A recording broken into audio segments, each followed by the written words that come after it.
Writings from the Barbed Wire Hotel continued. This is Diana Maul Halstead, the Kriege's daughter.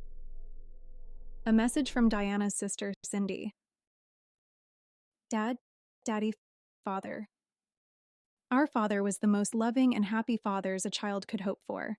Given the uncertainty he had from his exposure to the war and the effects it had on his loved ones, friends, family, church, and community, he was a kind and generous man.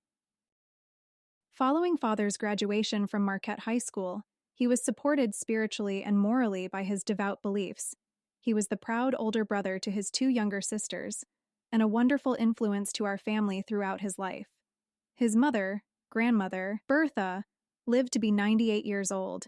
Grandma told me at our father's funeral that for his 21st birthday, she sent him a German chocolate cake with nuts and coconut icing, surrounded and packed in a tin of popcorn.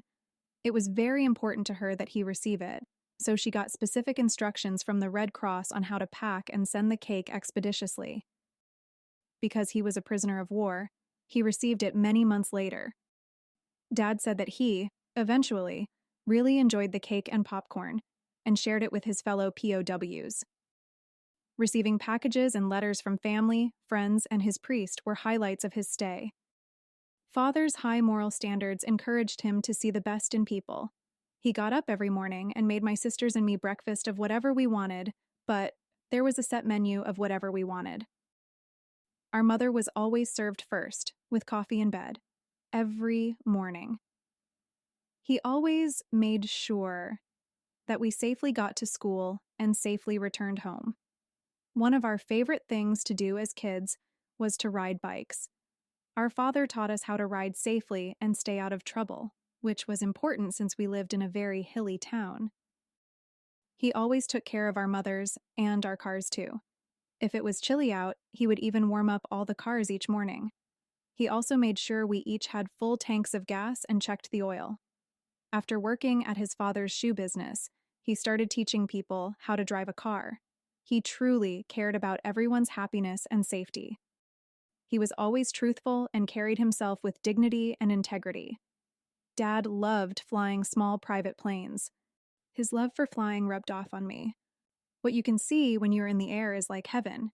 You feel like you are in God's kingdom of rainbows and clouds. What Diana has done to bring Dad's diary to life is truly amazing. To learn about our family and heritage through her research of our family ancestry has been the most enlightening experience. The friends and family that we have reached through this diary has been a wonderful journey for the three of us, Diana, Sheila, and me. The discovery of the diary is now our family legacy and one of my most treasured possessions. It is sad that we were unable to share it with our father while he was alive, but understand how painful it must have been for him to go back to the memories of the war. We were totally unaware of the impact the diary would have on our lives and now cherish every page we get to read because Diana has preserved it for us and for future generations of our family and friends to read and share. Our parents' wedding album was our family's coffee table book, and now this diary will be its replacement. When my father passed away November 7, 1997, we received hundreds of cards from my father's friends and family. He was loved by so many. In 2004, we found a large memory box filled with the cards, our father's funeral information, and the diary, a book we had never before seen. As we first turned the pages of the diary, it began shedding in our hands. It was so fragile. We were concerned that we would be unable to even try to preserve the diary and what he had written. Our father was an artist, a humble and grateful artist. All our lives, we never knew he was an artist until we saw his drawings. When we saw his drawings, we were so grateful to have this diary become a part of our lives to now share with others. I was fortunate enough to have inherited my father's love of art. When I am painting, wonderful memories come to me. It's an ideal way to express yourself in silence. As children, we spent many weekends on our father's boat. He loved the river. When the Sunday paper came, our father would take it on the boat with us. The first thing he would read was the comic strip Beetle Bailey. Of course, as children, we had no interest in this army cartoon, but knew our father loved it. We are honored to have inherited the same perseverance our father had throughout this life, and grateful to share this memory now. Signed, Cynthia Jean Maul Frankie McNeil, also known as Cindy Carson. The process. What a journey this has been. What started out as a small project to prepare my dad's World War II diary for preservation ended up being one of the most profound journeys I would ever embark, getting to know my dad. Not as a father, but as a person. Oftentimes, as their children, we think of our parents as just that, our parents, mom or dad. Their lives began when we were born and exist only for us. We sometimes forget they had lives before we were born. Until about 10 years ago, I had no idea Dad's diary even existed. A little more than 2 years ago, I was able to see it, touch it, read it, for the very first time. At first glance, I was blown away. Now, 2+ years later, I am still blown away by my dad's artwork, his poetry, his stories, his life. Reflection is an expression used many times when processing my dad's words with his life as a soldier and as a young man. It was like I had made a quilt of my dad's life, having thought I completed the entire quilt, and then finding I missed some, or many pieces.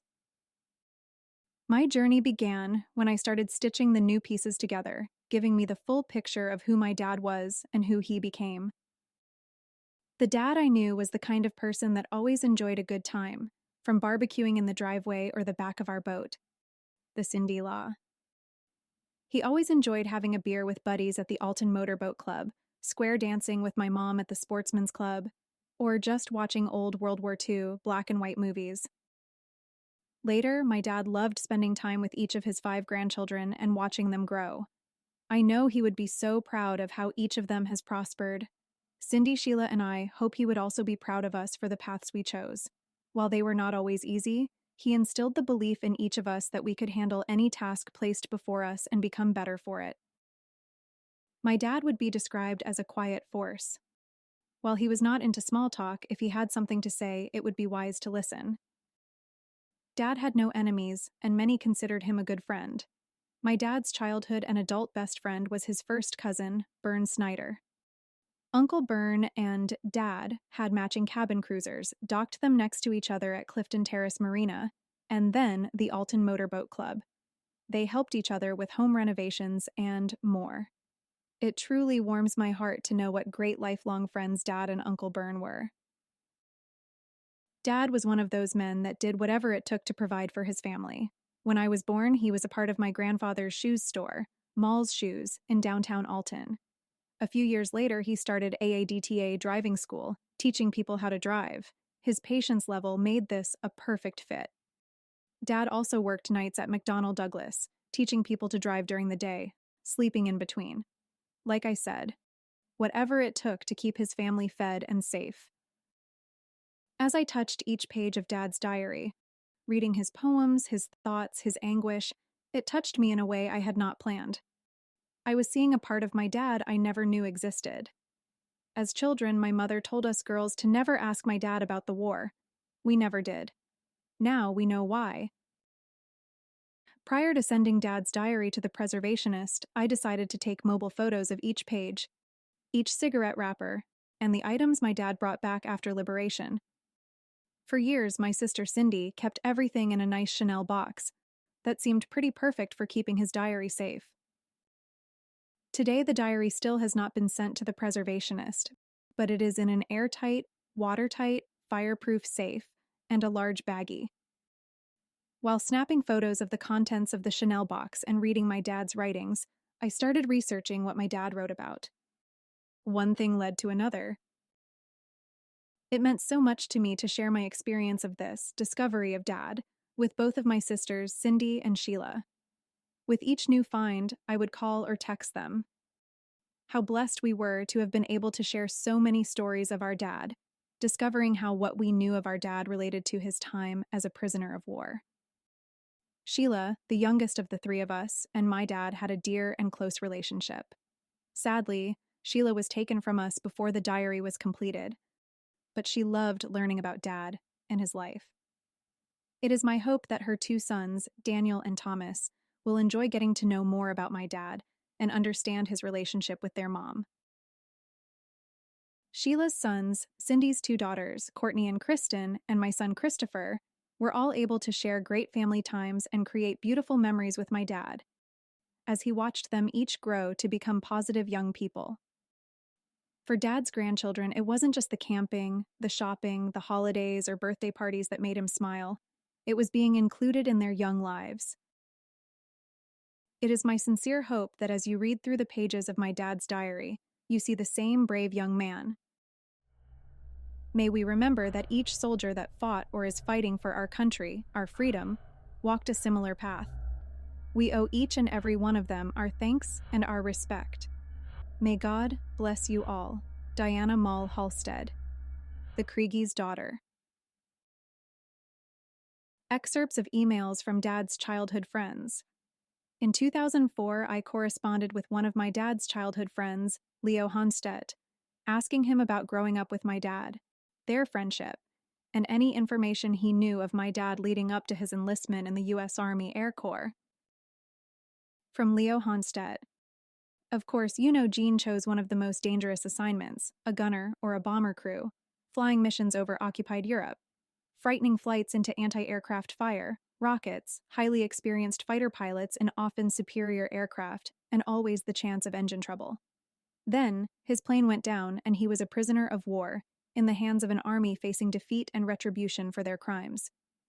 Some civilians, and not just Germans, hated bomber crews because of the High Command's decision to bomb urban populations, regardless of traditional military economic targets. Of course, today some regard the fire bombing of Dresden and Hamburg as murder, unnecessary for military victory, but debilitating to post-war Germany's ability to compete with the British Empire. Of course, the crews had no choice. It was fly the mission assigned or face court-martial and disgrace. In any case, the SS and the Nazis had committed so many atrocities that most crews felt justified in bombing Germans and their factories and towns. Gene made fleeting reference to his imprisonment and forced march to the west as the Russian army pressed the Germans west. He just didn't want to talk about it. Gene was well liked by everyone. He always treated me as he had from kindergarten on, as an old friend. Besides going to school together at St. Mary's and Marquette, we lived close to Haskell Park and would meet other classmates there, or at someone's house who lived nearby. Gene was a true friend. Although there were periods of time after the war when I did not see much of him, I knew that he always was the type that did not indulge in a lot of talk about things that needed to be done. He just pitched in and helped see that they got done. In high school, I often was oblivious to the mainstream socializing, and can't say much about your dad's high school years, except that he often used to sit next to me during the weekly required hour of rambling remarks by the priest whose title was superintendent. The nuns owned and operated the school. They tolerated the superintendent, who was appointed by the bishop, even though at the time the diocese did not own the high school. Gene brightened up my junior and senior years as we sat together in assembly. Father Smith was furious if anyone dared talk, eat, or chew gum while part of his captive audience. Gene would turn to me and ask if I wanted a cough drop. We would eat Merck chloroform-loaded lozenges for an hour, and Gene checked frequently to inquire if I felt okay and didn't I want another cough drop. In other words, we carried on a conversation while everyone else waited, not patiently, but quietly. And when the Japs hit Pearl Harbor, your dad's attitude changed. Now he really was quiet, at least around me. Often we would see each other downtown on Saturday night. We would walk without conversation. We were waiting until we would finish school and go into service. As far as your dad was concerned, no conversation was required, and I respected that. After walking around, we would go into Block's ice cream parlor, and your dad would feed all his change into the jukebox, playing Let's Remember Pearl Harbor, time after time. Thank you, Leo. From Rosemary Dodgen. On a whim, I created a classmates.com page for my dad with his Marquette High School graduating class. I emailed 3 classmates with a hope and a prayer of a reply since they would all be in their late 90s now. To my surprise, Rosemary Dodgen responded to my email. I was speechless to read her email about my dad from so many years ago. Your dad was very quiet, but enjoyed the chaos that was going on around him in the classroom.